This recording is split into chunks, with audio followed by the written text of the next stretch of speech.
시청자 여러분 안녕하십니까? 헬로티비 뉴스입니다. 먼저 오늘의 주요 뉴스부터 보고 오시죠.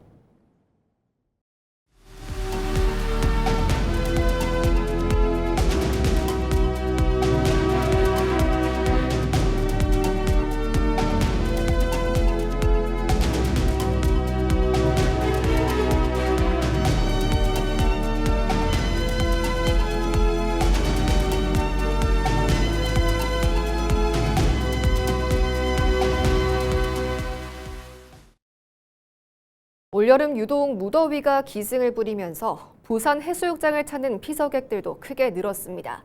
특히 부산 지역 7개 해수욕장 중 가장 많은 방문객이 찾는 해운대 해수욕장은 올해 개장 이후 누적 600만 명을 넘어섰습니다.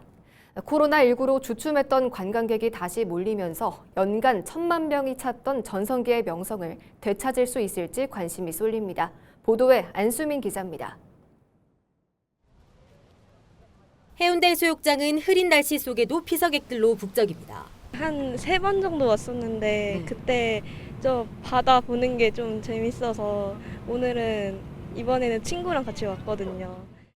파도가 높아 입수가 금지됐지만 모래사장에 앉아 바닷바람에 더위를 식히고 수영복 차림으로 누워 휴식을 취합니다. 같이 여름휴가 계획하다가 여기로 오게 됐어요. 여기 바다도 되게 풍경도 좋고 해가지고 여유롭고 좋은 것 같아요. 일단 여기가 다 지하철랑 인프라가 좋은 것 같기도 하고. 즐길 거리도 많고 다 잘 돼 있어서 너무 만족합니다. 올여름 유독 심한 폭염에다 부산을 찾는 국내 관광객은 물론 특히 외국인 관광객들이 급증하면서 해운대 해수욕장 인파도 북적이고 있습니다. I saw a lot on Instagram and I saw a lot about Haeundae Beach through Korean TV shows. Oh, it's really nice. We've actually have a lot of beaches from where I'm from in America, and it's really beautiful. The water is really clear compared to the New Jersey beaches, so it's really nice. 과거 개장 기간 1,000만 명 넘는 방문객이 찾던 해운대 해수욕장은 코로나19 확산 시기 방문객이 500만 명 수준까지 급감했습니다. 이후 2022년부터 관광 수요가 되살아나면서 방문객도 회복세를 보이기 시작했는데 지난해에는 999만 5천 명을 기록하며 1,000만 명에 바짝 다가섰습니다.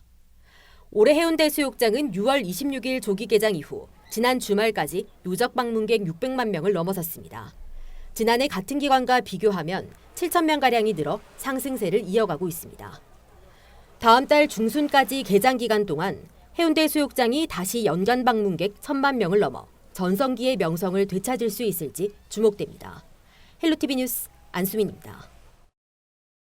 진보당 경남도당이 폭염에 따른 생계 피해를 지원하는 경남형 기후재난수당 신설과 조선소 건설 현장의 실질적인 작업 중지권 보장을 촉구했습니다.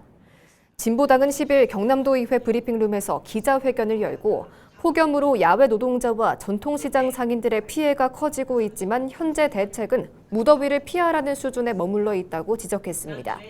특히 체감온도 35도 이상이면 작업을 중단하고 해당 시간에 임금을 보전하는 제도를 창원시 발주 위탁 사업장부터 시행하라고 요구했습니다. 또 조선소 밀폐 공간의 체감온도를 별도로 측정하고 물량팀과 재하도급 노동자까지 포함한 특별 근로감독에 나서야 한다고 주장했습니다.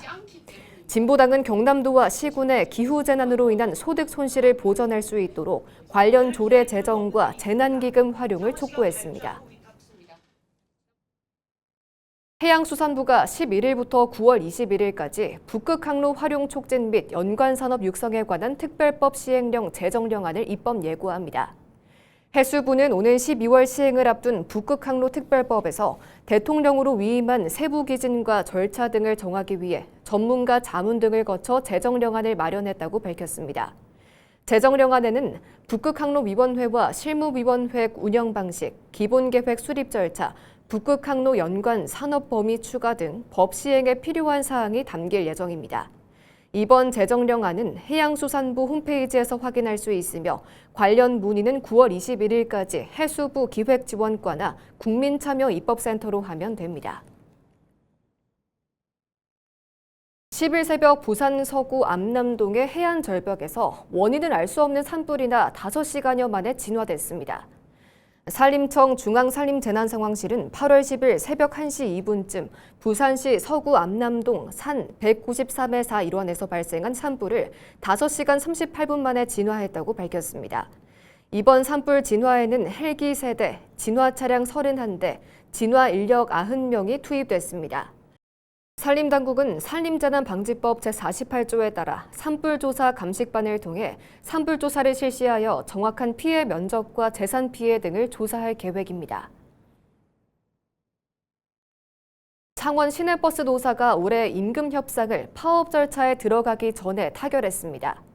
창원시는 지난 8일 새벽 2시 반쯤 경남지방노동위원회에서 열린 제5차 사전조정에서 노사가 최종 합의했다고 밝혔습니다.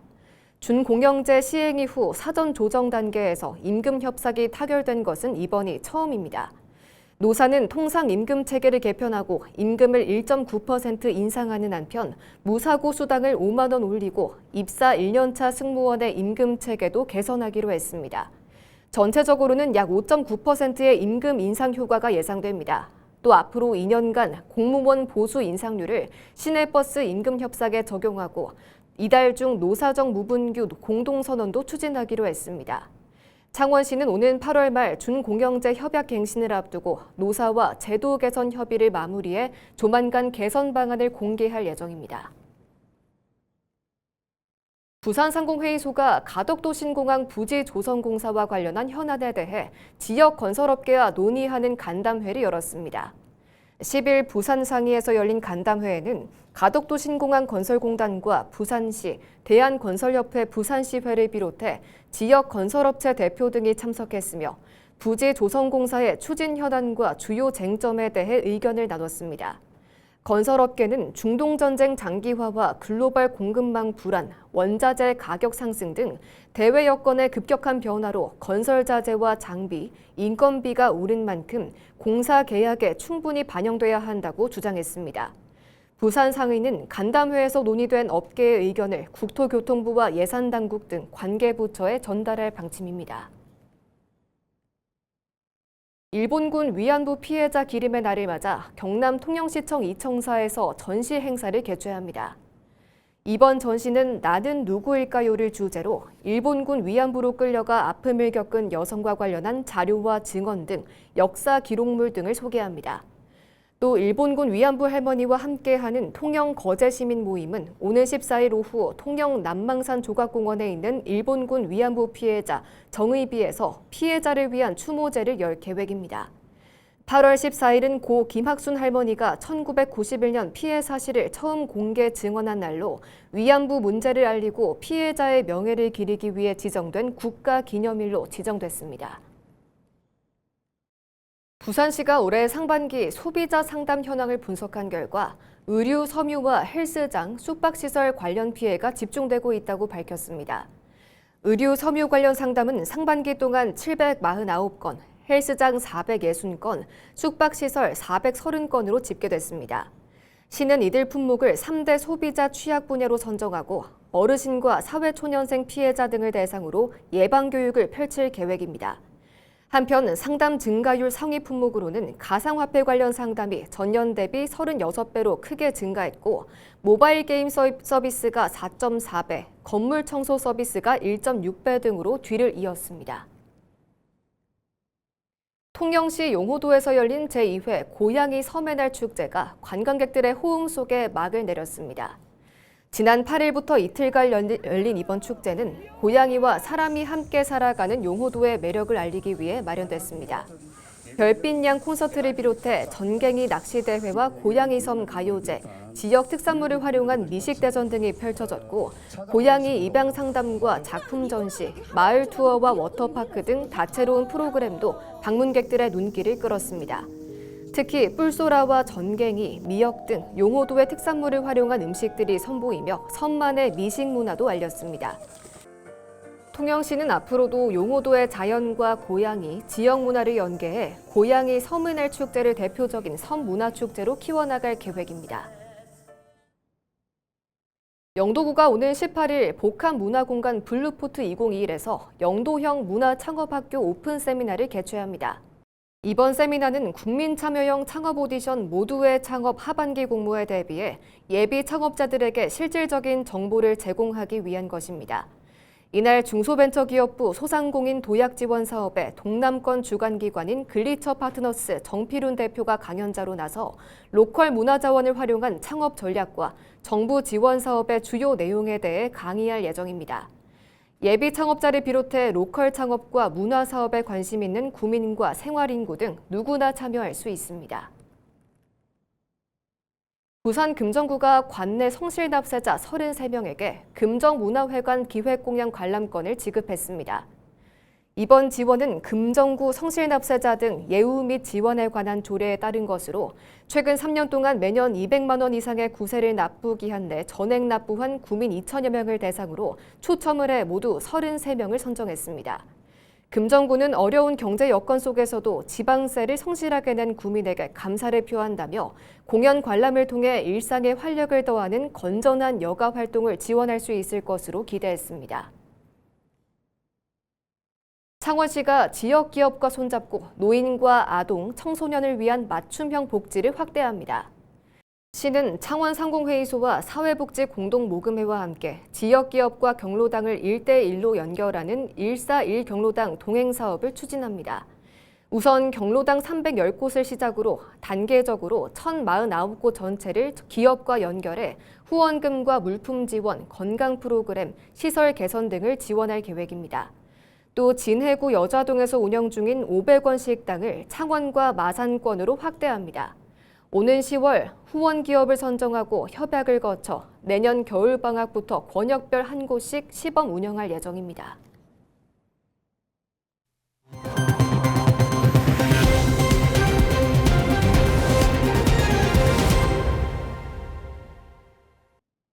폭염과 가뭄은 날씨에 크게 영향을 받은 농가에 직격탄이 되고 있는데요. 가뭄으로 인해 더위를 이기지 못한 가축 폐사가 속출하고 있고 농작물 피해도 우려되고 있습니다. 임희정 기자의 보도입니다. 숨조차 쉬기 힘든 찜통 더위에 충남 지역 축산 농가의 피해가 잇따르고 있습니다. 최근 충남에서 더위를 이기지 못하고 폐사한 돼지와 닭 등 가축은 4만 8천여 마리. 농가에서는 분무시설과 대형 선풍기를 총동원해 체온 낮추기에 안간힘을 쓰고 있지만 역부족입니다. 분무하고 안개처럼 나오는 게 있어요. 네. 그런 거하고 선풍기하고 그런 거 위에는 뭐 달리 어떻게 방법이 별로 없는 것 같아요. 열대야로 밤에도 고온이 유지되면서 피해를 막으려면 선풍기 등 시설을 24시간 가동해야 하는 상황. 하지만 농민들에게는 쉽지 않은 선택입니다. 급격하게 늘어나는 전기요금 때문입니다. 가축 피해를 막자니 전기세 폭탄이 무섭고 장치를 끄자니 집단 폐사가 우려되는 이중고에 시달리고 있습니다. 예전 같으면은 좀 선풍기를 끄고 온도를 조절하면 선풍기가 멈추고 그랬거든요. 근데 지금 원체 막 더우니까 밤에도 선풍기를 멈추질 않고 자동 센서를 해놔도 사용량이 많죠. 그래서 전기세가 많은 거죠. 수확기를 앞둔 농작물 사정도 마찬가지입니다.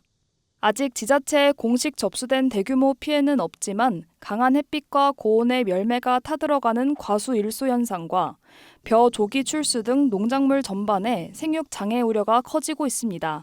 일단은 밭작물 같은 경우에는 건조 피해가 예상이 되고요. 벼 같은 경우에는 이제 조기 출수가 된다든지 또 원예작물은 스트레스로 인해서 생산성이 저하되고 과수 같은 건 일소 피해가 발생을 하면 전문가들은 당분간 고온다습한 날씨가 지속될 것으로 보이는 만큼 수분 유지와 기온 상승 억제가 무엇보다 중요하다고 강조하고 있습니다. 수분을 계속 유지하시고 지온 상승을 억제해 주시면 되시겠고 그리고 볏짚 등으로 토양을 피복해 주셔가지고 수분 증발을 억제해 주시면 되시겠습니다. 당분간 극심한 폭염이 계속될 전망인 가운데 폭염 피해를 줄이기 위한 농가의 힘겨운 사투는 계속될 것으로 보입니다. 헬로티비 뉴스 임희정입니다. 꺾일 줄 모르는 폭염은 바다 사정도 악화시키고 있습니다. 서해와 남해 양식장에서는 끓는 바다를 이기지 못한 물고기들의 집단 폐사가 이어지고 있는데요. 정부는 고수온 피해 줄이기에 나섰습니다. 보도에 송하영 기자입니다. 충남 구매항의 한 가두리 양식장입니다. 조피볼락들이 배를 드러낸 채 수면 위로 둥둥 떠 있습니다. 어민들은 뜰 채로 죽은 물고기를 연신 건져냅니다. 차광막을 덮어 씌우고 액화산소도 투입했지만 오르는 수온을 이겨내진 못했습니다. 지난 3일부터 고수온 경보가 내려진 충남 가로림만과 천수만. 고수온 경보는 28도 이상의 바닷물 온도가 사흘 넘게 지속될 때 발령되는데 천수만은 지난해보다 25일이나 일찍 경보가 내려졌습니다. 충남 서해안 일대에서 고수온 피해를 입은 양식어간은 모두 9곳, 떼죽음을 당한 물고기 수는 16만 마리에 달합니다. 참담하죠. 저희 입장에서는. 자식같이 키웠는데 수온이 올라가서 폐사가 난다니까 이게 너무 가슴이 아프죠. 이 양식장 일이 힘들기도 하고 굉장히 노력해서 키웠는데 그냥 허무하게 죽어버리니까 가슴이 너무 아프죠. 예. 상황은 전남 광주 해역도 마찬가지입니다. 지난 7월 말부터 완도의 넙지 양식장에서도 고수온 피해가 발생해 현재까지 12개 어가에서 11만 9천여 마리가 폐사했습니다. 여수에서는 물고기 떼죽음을 막기 위해 양식 어류를 바다로 풀어주는 긴급 방류가 이뤄지기도 했습니다. 문제는 앞으로입니다. 기상청은 지속적인 폭염 영향으로 서해와 남해 연안의 높은 수온이 당분간 이어질 것으로 전망했습니다. 정부는 올해 고수온 대응 예산을 지난해보다 약 2배 늘리고 대응에 나섰습니다. 조기 출하와 긴급 방류를 유도하고 피해 복구비에는 기존 취어 입직비에 더해 사료비와 인건비 등도 반영하기로 했습니다. 버티기 어려운 그런 해역에 있는 양식장들은 이전도 하고 그다음에 또 고수온에 강한 품종도 많이 개발을 하고 이런 식으로 하여튼 정부는 할 수 있는 한 최대한 예방과 또 대책에 만전을 기하고자 합니다. 멈추지 않는 더위 속 양식어간은 긴장의 끈을 놓지 못하고 있습니다. 헬로티비 뉴스 송하영입니다.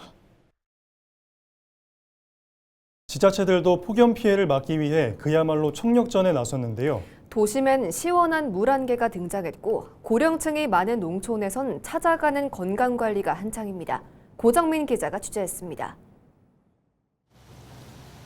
뜨겁게 달아오른 도심 아스팔트 위로 살수차가 시원한 물줄기를 뿜어냅니다. 교차로 건널목엔 내리쬐는 떼약볕을 피할 수 있는 대형 그늘막이 펼쳐졌습니다. 산책로 일대엔 이른바 쿨링포구가 등장했습니다. 기온이 높고 습도가 낮을 때면 어김없이 미세한 물안개를 분사해 주변 열기를 훌쩍 낮춰줍니다. 지자체가 도심의 체감온도를 끌어내리기 위해 가용 장비를 모두 동원한 겁니다. 현재 북태평양 고기압 및 티베트 고기압 영향으로 고온 다습한 남풍류 유입으로 전국적으로 폭염 및 열대야가 지속되고 있습니다. 야열등 자제를 해주시기 바라며 폭염에 대처해서 상시 비상근무 체계에 돌입하였으며 폭염 저감 시설 운영, 물품 지원, 냉방비 지원 등으로 적극 대처하도록 하겠습니다. 어르신들이 많은 인근 농어촌 지역은 온열질환 예방에 비상이 걸렸습니다. 한낮 폭염 속 무리한 농작업은 자칫 치명적인 사고로 이어질 수 있기 때문입니다. 공무원과 보건소 직원들은 직접 논밭을 돌며 순찰을 강화하고 있습니다. 무더위 쉼터로 지정된 마을 경로당은 찾아가는 건강관리소로 변했습니다. 어르신들의 혈압을 꼼꼼히 재고 시원한 물을 나누며 폭염 대처 요령을 당부하고 있습니다. 엄청 좋지라. 우리가 젊은 사람들이 왔다 가면은 기를 받아갖고 더 줘. 더운 게 걱정되지라. 어쩔란가, 우리도 그럴란가 싶어갖고 걱정이 되지.